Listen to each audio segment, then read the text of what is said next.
Some locks exist not to protect the world from thieves, but to protect the world from what lies behind them. 5 teenagers stood beneath the crumbling archway of the Blackwood mansion, the heavy rain soaking through their jackets as lightning illuminated the rotting facade. They had come seeking thrills, documenting their exploration for social media fame, but the air here tasted metallic, like old pennies and dried blood. Jake, the leader, pushed open the main entrance, the wood groaning under the pressure of decades of neglect. Inside, the darkness was absolute, swallowing the beam of their flashlights whole. A sense of impending doom hung heavy in the stagnant air, pressing against their chests like a physical weight. They laughed nervously, trying to drown out the silence, but their voices sounded flat and dead against the peeling wallpaper. They didn't know that the house was hungry, waiting for fresh souls to warm its cold halls. The hook was set the moment they crossed the threshold, baited by curiosity and sealed by their own arrogance. They were not explorers. They were offerings walking willingly into a slaughterhouse disguised as a home. They moved deeper into the mansion, their boots leaving muddy prints on the pristine yet decayed floorboards. At the end of the second-floor hallway, a single door stood out, wrapped heavily in rusted iron chains. The metal was thick, woven together in a complex pattern that seemed almost ritualistic rather than practical. Sarah pointed out the warning symbols carved into the wood beneath the chains, ancient sigils meant to bind and restrain. Most of the group wanted to leave immediately, feeling a primal instinct screaming that this door should never be opened. However, Jake's ego outweighed his fear, and he pulled a pair of bolt cutters from his backpack. He argued that the chains were just a prank by previous visitors, a story to scare away trespassers. The air around the door was significantly colder, their breath visible in the flashlight's beams. As Jake positioned the cutters around the main lock, a low hum vibrated through the floor, shaking the dust from the ceiling. They ignored the warning signs of the earth itself trembling beneath their feet. The decision was made, the metal was about to snap, and the seal was about to break. With a tremendous effort, Jake squeezed the handles of the bolt cutters, the metal screaming in protest before finally snapping with a deafening clang. The sound echoed through the house like a gunshot, startling the birds nesting in the attic above. As the chains fell to the floor with a heavy thud, a gust of wind blew from behind the door, though there were no windows in the room. The smell hit them instantly, a pungent mixture of rotting flesh and copper that made them gag. Mike covered his mouth, stumbling back, but Jake pushed the door open regardless. The hinges shrieked, a sound like a dying animal, as the wood scraped against the frame. Inside, the darkness was denser than the hallway, absorbing the light rather than reflecting it. They stepped over the fallen chains, crossing the threshold without realizing they had just signed their death warrants. The floor inside was sticky, though they couldn't see what caused the residue in the dim light. Every instinct told them to run, but their feet felt heavy, as if the gravity in the room had increased tenfold. They were trapped the moment the lock broke. Shining their flashlights into the small room, they expected to find treasures or hidden passages, but the sight was far more disturbing. In the center of the empty space sat a single wooden chair, facing directly into the corner of the room. The walls around the chair were covered in deep scratch marks, gouged into the plaster as if someone had tried to claw their way out for years. There were no windows, no other doors, just 4 walls and that solitary chair waiting for an occupant. The bloodstains on the floor were fresh, glistening wetly under the beam of the light, contrasting with the decades of dust elsewhere. Sarah whispered that someone must have been held here, imprisoned against their will for a terrible purpose. The air was thick with the sound of buzzing flies, though no insects were visible to the naked eye. The chair looked inviting yet menacing, as if it expected someone to sit down immediately. Jake laughed it off, calling it a creepy prank, but his voice trembled with underlying fear. The room felt alive, watching them with invisible eyes from the corners where the shadows pooled deepest. Something was missing from the chair, something that had just been released. As they stepped closer to inspect the scratches, they realized the marks were not made by fingernails but by something sharper, like claws or knives. Deep grooves ran down the wall, stained with dark, dried blood that had seeped into the plaster over time. Mike knelt down to touch the floor, pulling his hand back quickly when he realized the sticky substance was warm blood. It wasn't old. It was fresh, pumping from a wound that hadn't happened yet or was happening now. The realization drained the color from their faces, turning them pale as sheets in the flickering light. Sarah began to hyperventilate, backing away toward the door, but the doorway seemed to have shrunk slightly. The chains on the floor began to rattle without any wind touching them, sliding across the wood as if pulled by an invisible hand. They understood now that the chains were not there to keep intruders out of the room. They were there to keep the occupant of the chair inside the room. The horror of their mistake settled in their stomachs like a heavy stone. They had freed a predator that had been starving in the dark for far too long. Suddenly, the temperature plummeted, freezing the sweat on their brows as their breath plumed in the air like smoke. A voice whispered from the darkness behind them, not from the room, but from the hallway they had just entered. It was a wet, gurgling sound, like words spoken through a throat filled with blood. "You let me out," the voice rasped, vibrating in their bones rather than their ears. They spun around simultaneously, shining their lights into the corridor, but the hallway was empty. The shadows seemed to stretch toward them, elongating unnaturally against the walls. Jake shouted for everyone to run, but his voice was swallowed by the sudden silence that fell over the house. The door behind them slammed shut with a force that shook the frame, locking them inside the small room with whatever was now free. The flashlights flickered and died one by one, leaving them in total darkness. Panic erupted as they bumped into each other, screaming in the void. The only sound was the heavy breathing of the thing standing among them, invisible but undeniably present.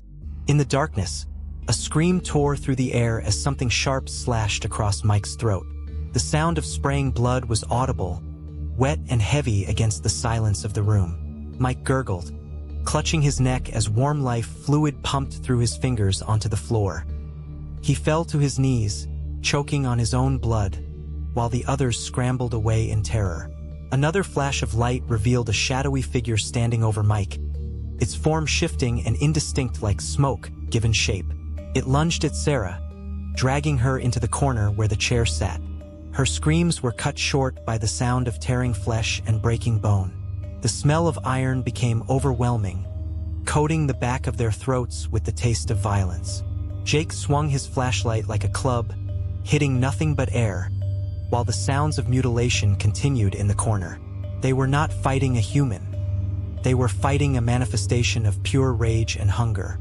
The room was becoming a slaughterhouse, the walls splattered with fresh red paint made from their friends. The entity moved faster than the eye could follow, appearing behind Jake before he could turn around.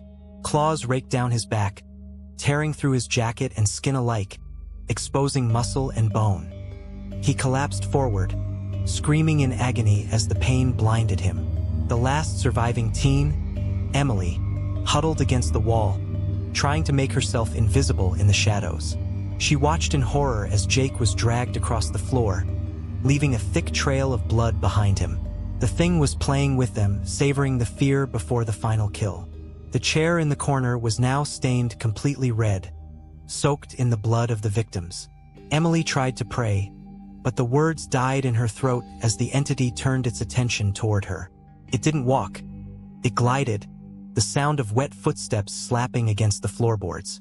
The darkness seemed to converge on her, squeezing the air from her lungs. She realized there was no escape, no weapon, and no mercy waiting for her in this room. Emily scrambled toward the door, clawing at the wood where the lock had been, but it was sealed shut from the outside. Her fingernails broke and bled as she, desperate, tried to pry the door open.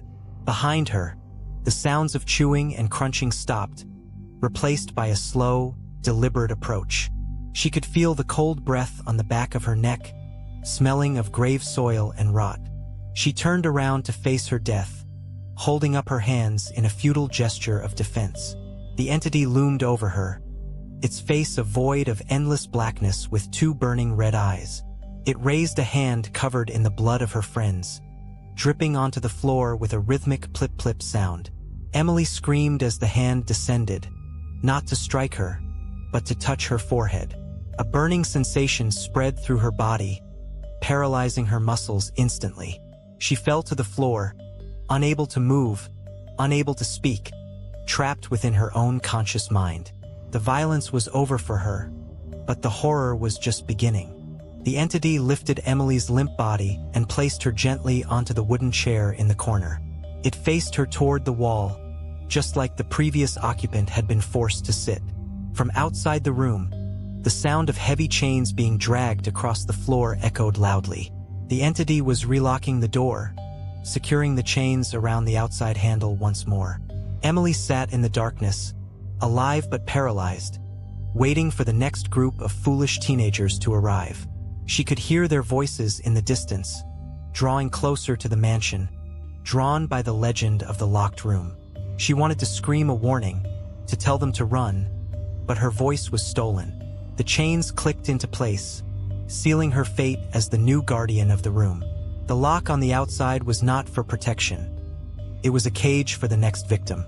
The cycle of blood and fear would continue forever, fed by curiosity and sealed by chains. The house was full again, and the hunger was temporarily satisfied.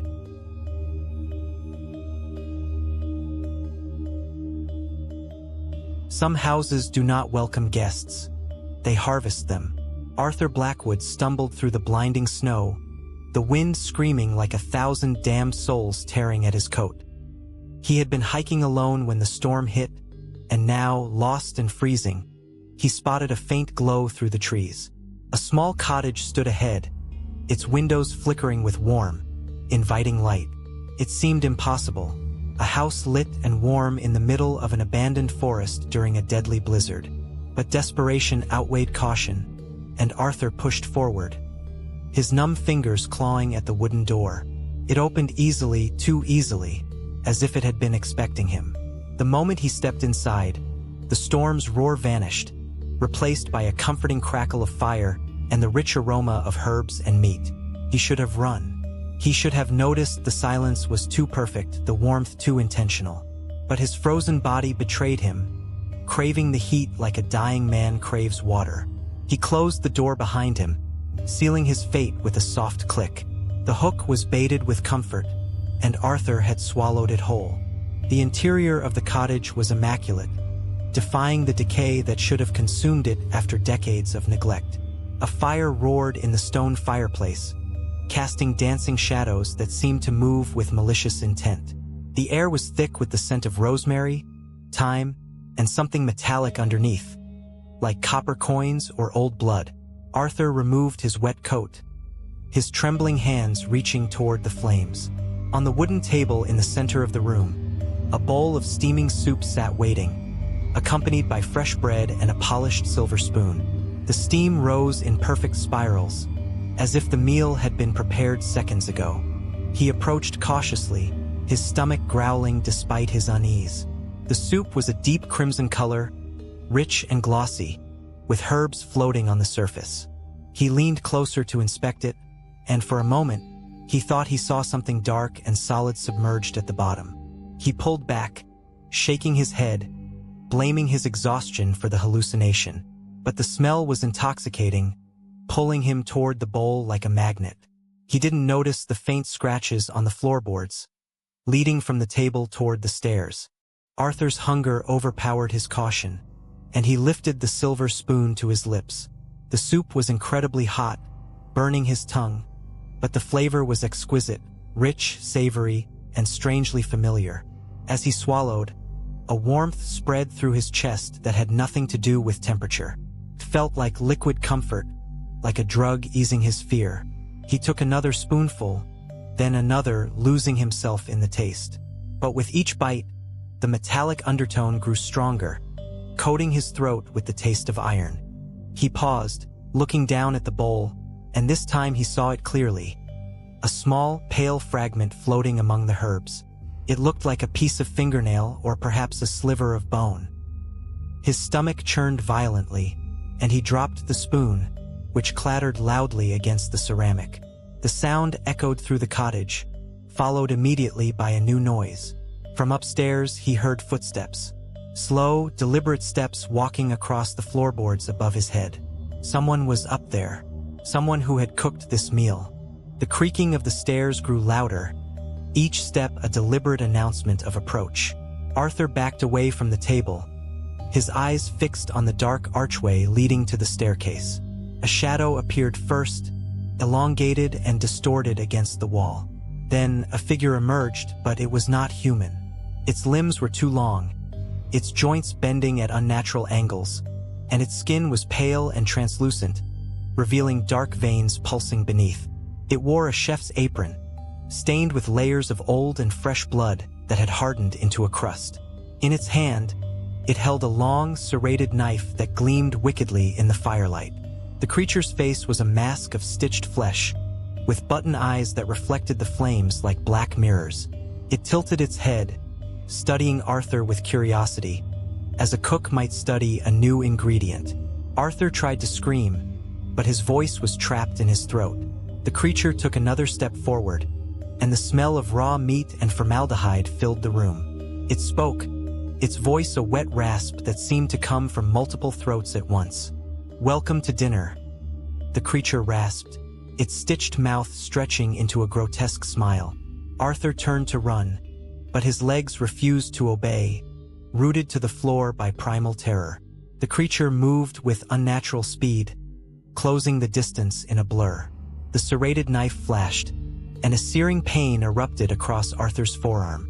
He looked down to see a deep, jagged gash opening, blood welling up in thick, dark pulses. The creature caught the blood in a small silver bowl, holding it under the wound like a chef collecting stock. Arthur screamed finally, the sound raw and desperate.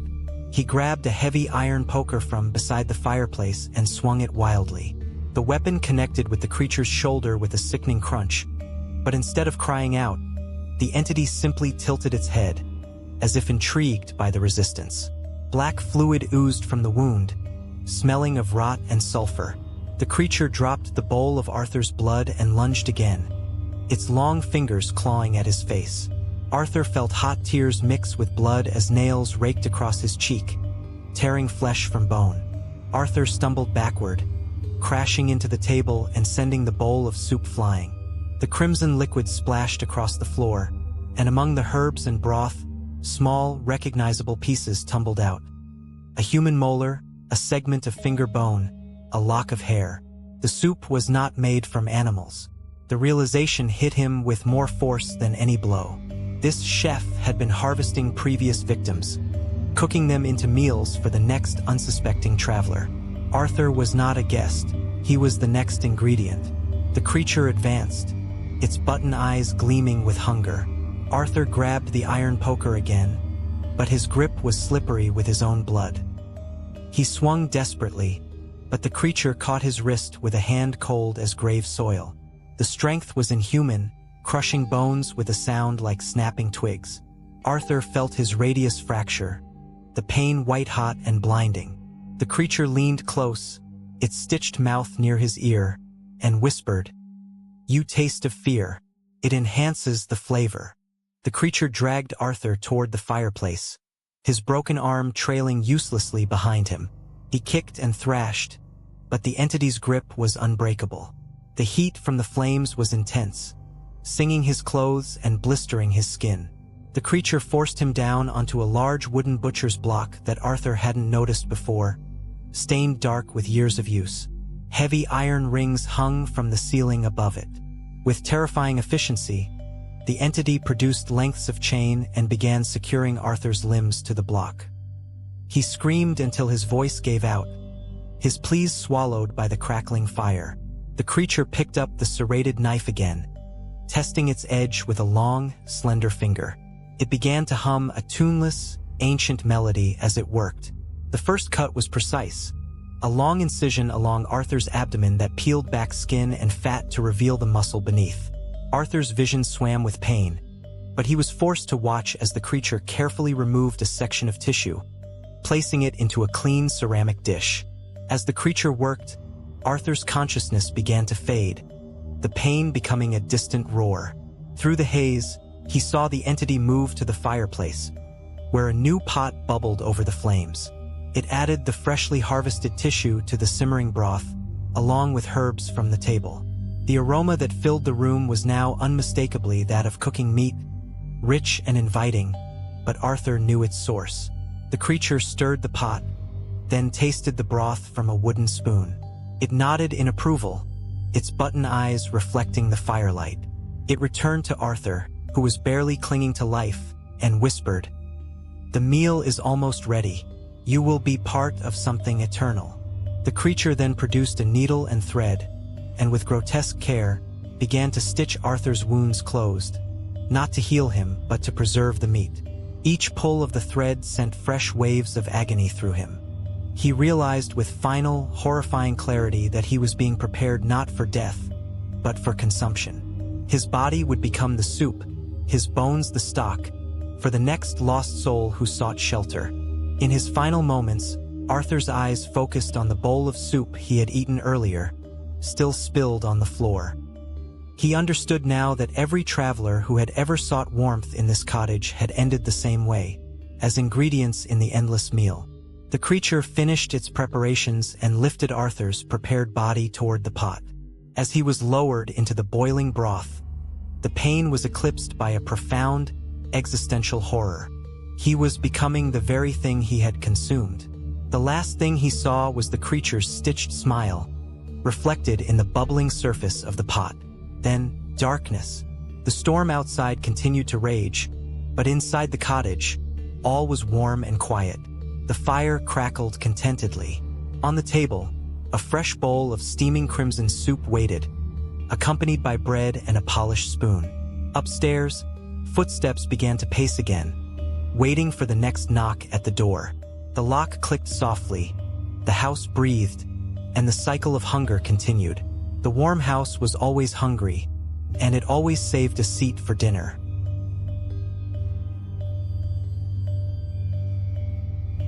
They say that mirrors are not merely glass and silver, but rather fragile doors separating our world from something much darker and older. Elias Thorne knew this folklore well, yet his curiosity as a professional urban explorer always outweighed his deep-seated superstition. He stood before the rusted gates of Blackwood Manor, a Victorian masterpiece left to rot amidst the overgrown woods for decades. The house had a terrifying reputation for swallowing visitors whole, but Elias only cared about capturing the perfect shot for his portfolio. The sky was bruising purple with an incoming storm, adding a dramatic, ominous backdrop to the decay surrounding him. He adjusted his camera strap, feeling the familiar weight of the equipment against his chest. There was a silence here that felt heavy, almost pressurized, as if the air itself was holding its breath waiting for him. He stepped over the broken fence, his boots crunching loudly on dry leaves. He told himself he was just an observer, a ghost hunting for images rather than spirits. But as he pushed open the front door, the hinges screaming in protest, he felt a distinct shift in the atmosphere. He was no longer just an observer. He was an intruder in a place that remembered every footstep. The hook was set, the trap was waiting, and Elias had just walked willingly into the frame. The interior of the manor was a tomb of forgotten memories, filled with the pungent scent of damp wood and old, decaying paper. Elias turned on his powerful flashlight, the bright beam cutting through the thick dust motes dancing in the stagnant air. Every step he took on the wooden floorboards elicited a loud groan, as if the house was physically complaining about his unwelcome presence. He moved through the grand foyer, where a crystal chandelier lay shattered on the ground like broken ice reflecting his light. He wasn't looking for valuables or gold. He was hunting for atmosphere, for the kind of decay that told a tragic story without using any words. His camera clicked softly as he captured the peeling wallpaper and the shadows stretching long across the hallway. He felt a prickling sensation on the back of his neck, the undeniable feeling of being watched from the surrounding darkness. He spun around quickly, shining his light into the corners, but there was nothing there except shifting shadows playing tricks on his mind. He laughed nervously to himself, trying to break the tension that was tightening around his throat. It was just an old house, he reminded himself, nothing more than rotting timber and rusted nails. Yet, the silence seemed to absorb his laughter, leaving him in a void that felt incredibly lonely. He continued deeper into the house, drawn by an invisible thread pulling him toward the upper floor. The staircase was precarious, the wood worn smooth by generations of feet that no longer walked this earth. Elias climbed slowly, testing each step before committing his full weight to the dangerous ascent. The air grew significantly colder as he rose, the temperature dropping noticeably with every step he took toward the second floor. At the top of the landing, a long corridor stretched out, lined with portraits whose painted eyes seemed to follow his movement across the hall. He ignored the paintings, focusing instead on the door at the very end of the hallway, which was left slightly ajar. A strange light seemed to emanate from within that room, though there was no electricity in the house to power any bulbs. He pushed the door open, revealing a master bedroom frozen in time. The bed was unmade, the sheets gray with age, but the focal point of the room was unmistakable.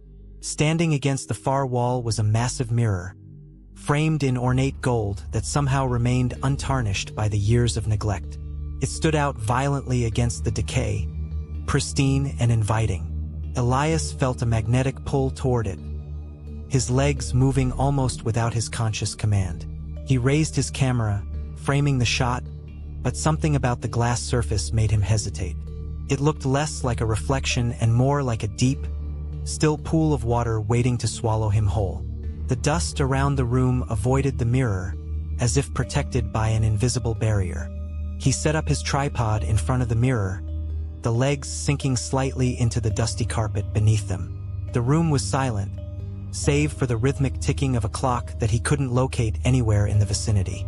Elias adjusted the lens, focusing sharply on his own image standing within the glass. He looked tired, his face pale under the dim light of his camera's display screen.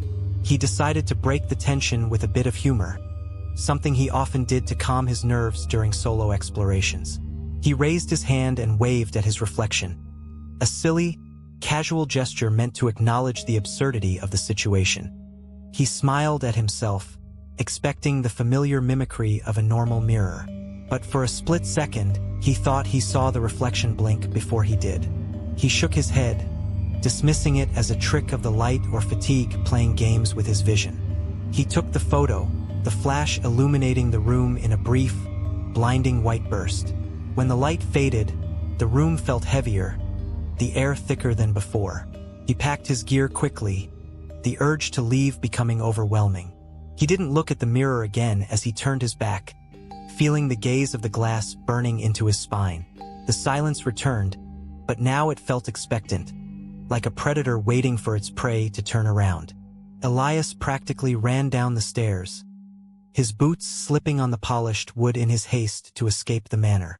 The front door seemed further away than before, the hallway stretching out like a tunnel that refused to end. He burst out into the cool night air, gasping for breath as the storm began to break overhead. Rain started to fall, cold and heavy, but he didn't care about getting wet. He fumbled with his car keys, his hands shaking uncontrollably as he tried to unlock the door. Once inside, he locked all the doors immediately, checking the rearview mirror repeatedly as he drove away. He kept expecting to see a figure standing in the window of the house, watching him leave, but the windows remained dark and empty. The drive home was a blur of anxiety, his mind replaying the moment he waved at the mirror. He tried to rationalize the fear, telling himself it was just adrenaline and the creepy atmosphere of the location. But deep down, he knew something had changed during that brief interaction.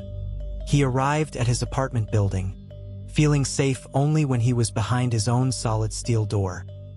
He showered quickly, trying to wash off the feeling of the house, but the coldness seemed to have seeped into his bones. No amount of hot water could warm him up. Back in the safety of his own apartment, Elias tried to resume his normal evening routine. He made a cup of coffee, his hands still trembling slightly as he held the warm mug. The lights in his living room were bright and familiar, chasing away the shadows that had plagued him at the manor. He turned on the television, filling the silence with noise, anything to stop his own thoughts from racing. He sat on his couch, staring at the screen without really seeing the program. Every time the screen went dark for a scene change, he caught his own reflection in the black glass of the TV. He found himself avoiding looking directly at it, turning his head away instinctively. He told himself he was being paranoid, that the house had just gotten into his head. He finished his coffee and decided it was time to sleep, hoping that rest would reset his mind. He walked down the short hallway to his bedroom, trying to ignore the small mirror on the wall. He changed his clothes quickly, keeping the lights on, unwilling to sit in the dark. He lay in bed, staring at the ceiling, listening to the rain against the window. But sleep did not come easily. Instead, a growing sense of dread began to pool in his stomach. He needed water, and that meant going to the bathroom. The need for water became urgent, forcing him out of the relative safety of his bed. He walked down the hall to the bathroom, the floorboards creaking softly under his weight. The bathroom was small, tiled in white, with a large mirror above the sink. He turned on the tap, letting the cold water run while he splashed some on his face. He kept his eyes down, avoiding the glass above the sink. When he finally looked up to dry his face with a towel, the bathroom light flickered once, buzzing loudly. He froze, his heart pounding in his chest, waiting for the light to stabilize. It hummed back to life, casting a harsh glare on the mirror. Elias leaned over the sink, gripping the edges tightly, and finally forced himself to look at his reflection. He looked exhausted, his eyes dark with lack of sleep. He sighed, leaning closer to inspect a spot on his cheek. The reflection sighed with him, matching his movement perfectly. He relaxed slightly, feeling foolish for his earlier fear. He turned off the tap and reached for the light switch to leave. But as his hand moved toward the switch, he noticed something in the corner of his eye. The reflection's hand was not moving toward the switch. Elias stopped moving, his breath catching in his throat as he stared into the glass. His own hand was reaching for the switch, but the hand in the mirror was still resting on the edge of the sink. He blinked, thinking it was a trick of the flickering light, but the image remained static. The reflection was no longer mimicking him. It was waiting. Slowly, Elias lowered his hand back to the sink, and only then did the reflection move its hand to match the position. A cold sweat broke out across his forehead, chilling him to the bone. He wanted to scream, but his voice was trapped inside his chest. He stared into the eyes of the figure in the glass, searching for some sign of humanity, but the eyes were empty and dark. The figure in the mirror smiled, a slow, cruel expression that Elias was not making. He tried to step back, to run away from the sink, but his feet felt rooted to the floor. The reflection raised its hand slowly, not in fear, but in greeting. It was the same wave Elias had given in the abandoned house, but this time, the gesture was returned by something else. The entity in the glass was no longer bound by the rules of physics. It was independent, alive, and hungry. The reflection waved again, more vigorously this time, inviting Elias to come closer. The glass surface began to ripple like water disturbed by a stone, losing its solidity. Elias tried to turn his head away, to break the line of sight, but his neck refused to obey his commands. He was paralyzed by a force that originated from within the mirror itself. The figure in the glass started to lean forward, pressing against the surface from the inside. The gold frame of the mirror in his bathroom began to tarnish rapidly, turning black like the one in the manor. He realized with horror that the two mirrors were connected, bridged by the joke he had made hours ago. The reflection mouthed words that made no sound, but Elias could read the lips clearly. It said, "Thank you for the invitation." The bathroom temperature plummeted, frost forming on the tiles around the sink. Elias felt a pulling sensation, as if gravity had shifted and was dragging him into the wall. He clawed at the counter, his nails scratching against the porcelain, but he was sliding forward. The boundary between his world and the reflection's world was dissolving rapidly. There was no escape from the glass now. With a final, desperate struggle, Elias tried to close his eyes, but they were held open by invisible fingers. The reflection reached out, its hand passing through the glass as if it were smoke. Cold fingers wrapped around Elias's wrist, gripping him with impossible strength. He was pulled forward, his face pressing against the cold surface. The last thing he saw was his own apartment fading away, replaced by the dusty room in the Victorian manor. The reflection stepped out into the bathroom, stretching its limbs as if waking from a long sleep. It looked around the modern apartment with curiosity, touching the towels and the lights. It smiled, wearing Elias's face perfectly, but with eyes that held no soul. The entity walked out of the bathroom, turning off the lights behind it. In the mirror, now dark, Elias pounded on the glass from the other side, screaming silently into the void. He was trapped in the reflection, forever watching the world through the glass. The house had claimed him, not by taking him there, but by bringing the house to him. The wave he offered was the contract he signed, and now he was the one left in the dust. The explorer had become the exhibit,